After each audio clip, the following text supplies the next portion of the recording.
एक व्यक्ति ने कहा महाराज चारों तरफ अंधेरा ही अंधेरा है।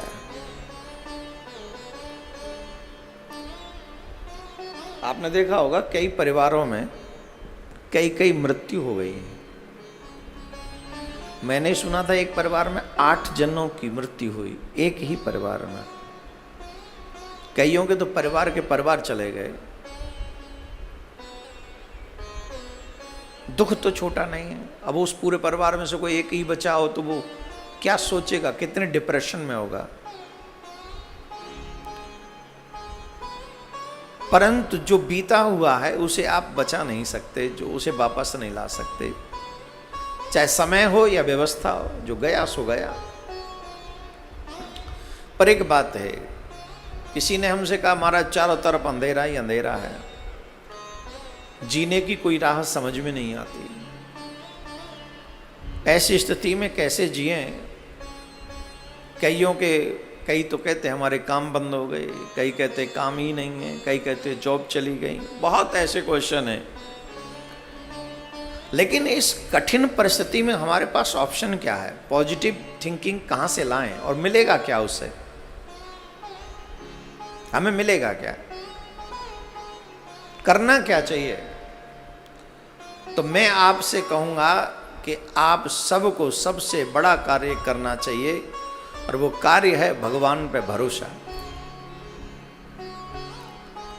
जब चारों तरफ अंधेरा हो, जब कोई साथ न दे रहा हो, जब दिल भी जीने की तमन्ना छोड़ चुका हो, ये दिल भी न चाहता हो कि तुम्हें जीना है,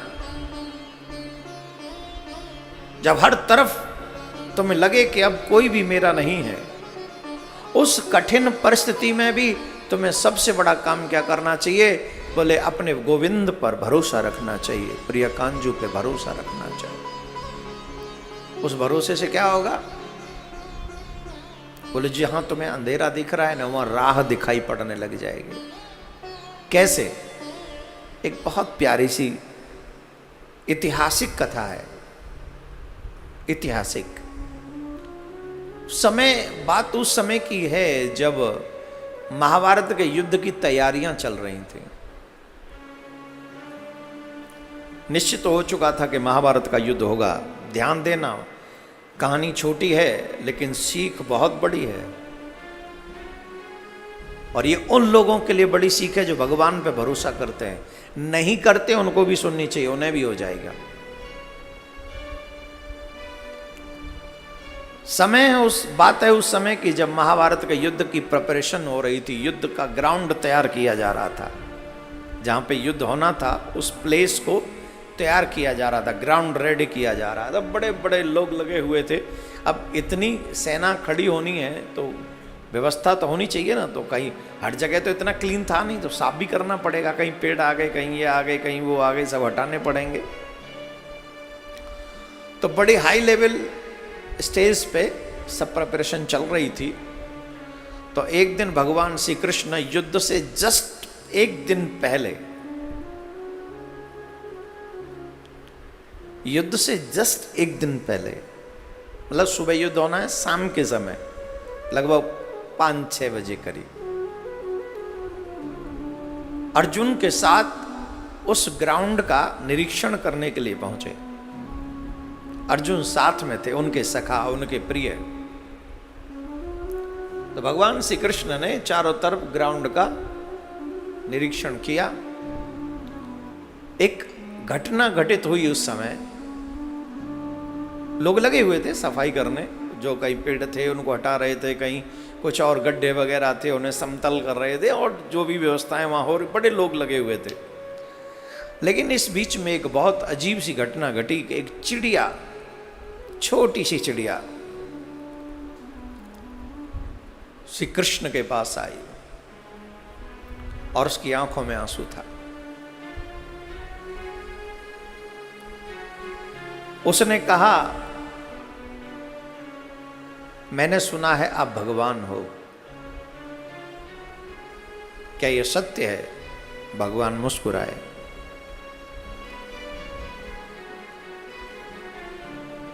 मुझे नहीं पता कि ये युद्ध क्यों हो रहा है, कौन लोग हैं जो लड़ना चाहते हैं, मुझे नहीं पता, परंतु एक बात तो आप भी समझ लीजिए, लोग लड़ रहे हैं, सिर्फ लोगों की हत्याएं नहीं होंगी, उससे पहले भी काफी हत्याएं हो चुकी होंगी। आप भगवान हैं, इसलिए मैं आपसे कह रही हूं, जानते हो मैं एक मां हूं, और यहां पर एक वृक्ष था, उस वृक्ष पर एक मेरा घोंसला था, उस घोंसले में मेरे अंडे थे। एक मस्त मत वाला हाथी आता है और उस पेड़ को उखाड़ के फेंक देता है। क्यों? क्योंकि कल युद्ध होना है। इसमें मेरा क्या कसूर है? होगा कसूर कौरवों का, होगा कसूर पांडवों का, वो आपस में युद्ध करना चाहते। What is the my fault? मैं क्यों सहूं? मैं मां हूं, मेरा क्या?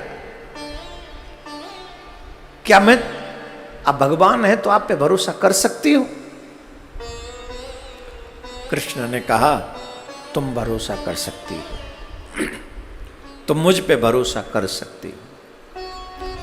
और अर्जुन के साथ कृष्ण उस मैदान का निरीक्षण करके वापस चले गए, वापस चले गए। दूसरे दिन युद्ध की तैयारियां हो ही चुकी थी, युद्ध प्रारंभ होना था, दोनों तरफ सेना लग गई। एक तरफ कौरवों की, एक तरफ पांडवों की विशालकाय सेना।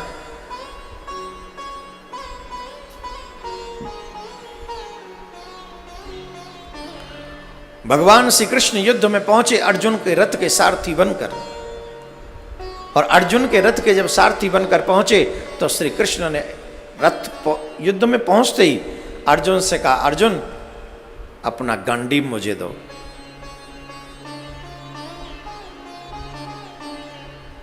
वाह? बोले क्वेश्चन मत करो, गांडीव दो। पर आपने तो ये प्रण किया है आप युद्ध में शस्त्र नहीं उठाएंगे, और आप तो पहुंचते ही अपना प्रण तोड़ रहे हैं।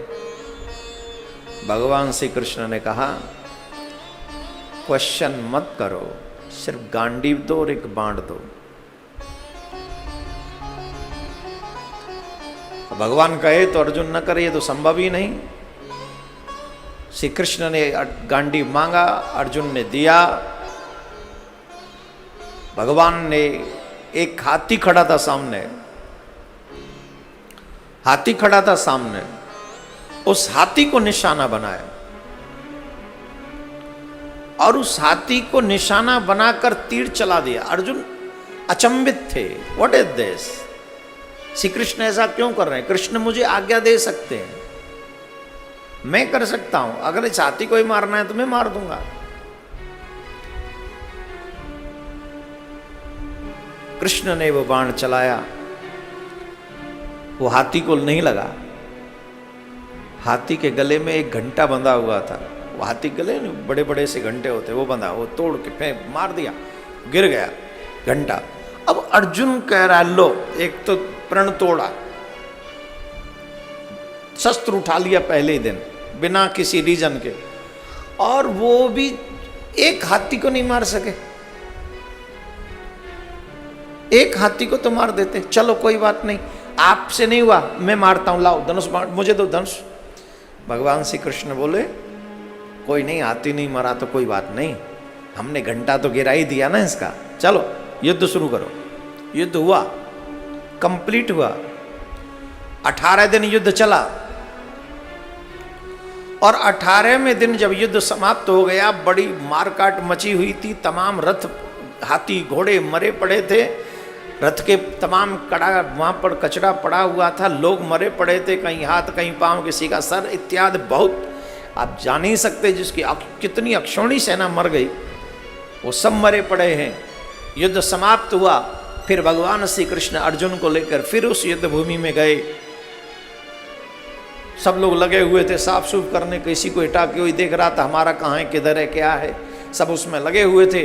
भगवान श्री कृष्ण उसी हाथी वाली जगह पर पहुंचे और कृष्ण ने कहा जाओ अर्जुन, वहां जो घंटा रखा हुआ है उसे हटाओ। अर्जुन बोला कमाल, मन ही मन में सोचा होगा उसने, मैं विश्व विजयी हूं, इतने लोग साफ सफाई कर रहे हैं अब इसमें मुझे घंटा उठाने के लिए भगवान क्यों कह रहे हैं? लेकिन बोल नहीं सकता था, क्योंकि वो जानते थे भगवान है। मन में आ गया होगा कोई विचार, या हो सकता है मुझे कोई और नया उपदेश दे रहे होंगे, क्योंकि ये तो सर्वेश्वर हैं। तो जब भगवान से कहा कि जाओ, भगवान ने कहा अर्जुन से जाओ उठाओ उस घंटे को। उस घंटे को अर्जुन ने हटाया और उसमें से चिड़िया के बच्चे खिलखिलाते हुए, चिचियाते हुए, क्या गजब से मुस्कुराते हुए, घंटा हटाते ही दौड़कर उड़ते हुए चले अपनी माँ की तलाश में। माँ ने देखा और देखा मेरे बच्चे उड़ते हुए आ रहे हैं। 18 दिन का भयंकर युद्ध समाप्त होने के बाद मेरे बच्चे सुरक्षित हैं। कृष्ण, दुनिया का भरोसा चाहे टूट जाए पर तेरे ऊपर किया हुआ भरोसा कभी निष्फल नहीं जाता। यही सत्य है कि महाभारत जैसे युद्ध में घंटा गिरा कर तूने मेरे बच्चे बचा दिए। आई बिलीव योर सेल्फ, मैं आपके ऊपर भरोसा करती हूं। कृष्ण मुस्कुरा के मानो चिड़िया से पूछ रहे, क्यों 18 दिन तो सांस गले में अटकी रही होगी? बिल्कुल, जिसके माँ के बच्चे, जिनकी माँ के बच्चे उस ग्राउंड में जहां भयंकर युद्ध हो रहा है, उस माँ की स्थिति क्या होगी? जान हलक में नहीं होगी तो कहां होगी? लेकिन 18वें दिन जब वो बच्चे मुस्कुराते हुए उस घंटे के नीचे से निकले होंगे तो उस माँ की खुशी का क्या ठिकाना होगा। लेकिन ये विजय किसकी है? उस चिड़िया के विश्वास के लिए। उस चिड़िया ने बिलीव किया, फेथ किया, विश्वास किया। और सच बता रहा हूं माय डियर, यू एग्री और not I don't mind, but just listen to me. If you agree with my thinking, then you can believe in your God, Lord Shiva and Lord Krishna. It's your choice.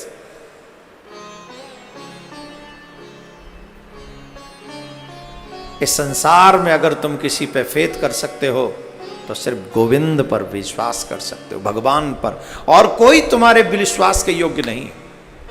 अपना किए जा तू जग में भलाई का काम, तेरे दुख दूर करेंगे राम। तो विश्वास कितना भी अंधेरा हो, अब जहां महाभारत जैसा युद्ध होना उससे बड़ा खतरनाक टाइम कहीं होगा, जहां खड़े ही थे लोग एक दूसरे को मारने के लिए। कोरोना उतना खतरनाक नहीं जितना महाभारत खतरनाक था, लेकिन कृष्ण ने वह चिड़िया के बच्चे बचा लिए।